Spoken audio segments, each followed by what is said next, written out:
Hey everyone, so this video is going to show my second last show with GABBANA and my most recent show with GABBANA. So this was an international ladies show, and this was at the time the biggest course I'd jumped with her. It was about 125, and I always show her number one because she can be a little bit spooky and sharp, especially the only jump she usually looks at is number one. After she jumps number one, she's fine. This round is like okay distance wise, but her canter is really not good. I don't really have her together. Here I'm in a much stronger bit. I'm in a snaffle currently now. She backs off this jump, so I have to ride really strong. And because I feel like she's strong, I don't have her collected in between my hand and leg, and then she's not changing from behind because I'm not putting enough leg on because I feel like she's kind of running away from me. I have to ride a little bit strong in the double there because I got a little bit close to the first part of the oxer. And you can see both sides throughout this course, like on a lot of the turns, she's disunited behind on both sides. She was also like, it was a big atmosphere in this ring for her. There was lots going on, the big screens and lots of plants everywhere. And she's still quite green. She's just turned 8. She was one of the youngest horses in the class, actually. So although I was finding decent distances for her, I just felt the quality of the canter was not good. I have this next fence down behind because of course how can she clear it behind when she's really unbalanced and not together, disunited almost all of the way around.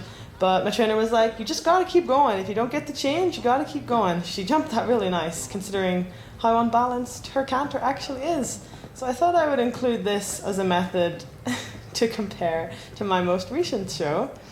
So that was that. I was just happy I survived. And I did not feel relaxed at all in that round. I probably couldn't breathe after. So this is our most recent show. And she's booking at a jump near number one.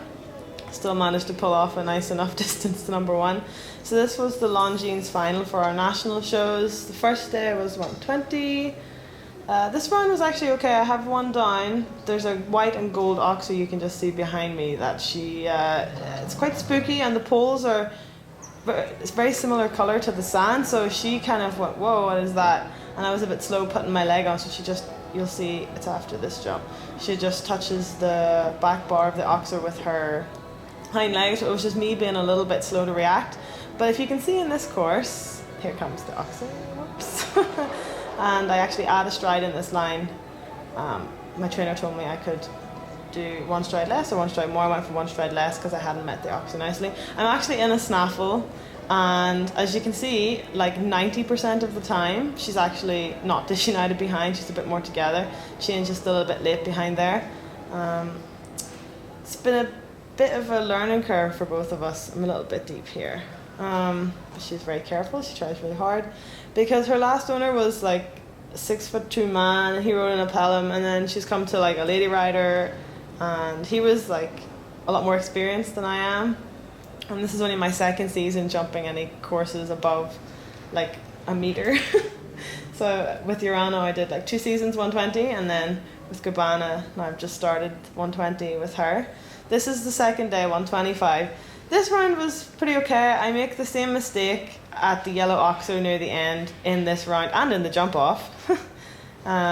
This was a little bit close to that, but my trainer had said to go a little bit close so I could add in an extra stride because it was either 6 waiting or 5 really going, and he didn't want me to like really push her and get her flat so early in the course.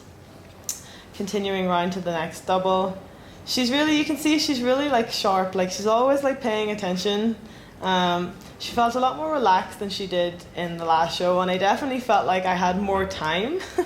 Like the exact amount of time is taken for the rounds, but I felt like the time was longer because I was a bit more relaxed. And this course was more difficult. This was 7 strides broken line and another 7 strides broken line. So it was definitely a lot more technical, and indoors everything comes up a lot quicker.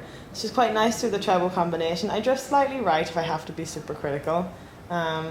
But she was really nice and tidy, quite tidy through that. This is the oxer where I come deep, and I come deep but don't put enough leg, so she just touches it in front. I didn't really help her. My trainer was like, it doesn't matter that you were deep, but what mattered is that you took with their contact and didn't put enough leg, so I didn't help her at all there. Poor GABBANA. And in the jump off, this is the jump off, On the approach to number 1, I turned the corner and there is a guy cleaning poop in front of the jump. I can't see him, but so I started to take back. So I got a little bit close to that because I started to ride backwards because I was like, is this guy in my way? Should I circle? Don't know. I felt in the warm-up preparing for the jump off that she was tired. Was busy 2 days of jumping, so she has both parts of this double down, even though the distance was nice. Not unlike her to have poles down unless I really make a mistake like you saw on the first day. Again, here I come to the yellow oxer and I'm deep again. I did exactly the same mistake, but I put legs on so at least she kept the pole up. And then we're going round to the green oxer. I felt like in this show, I know it's not perfect, it's far from it, but it definitely is improving. Slowly but surely.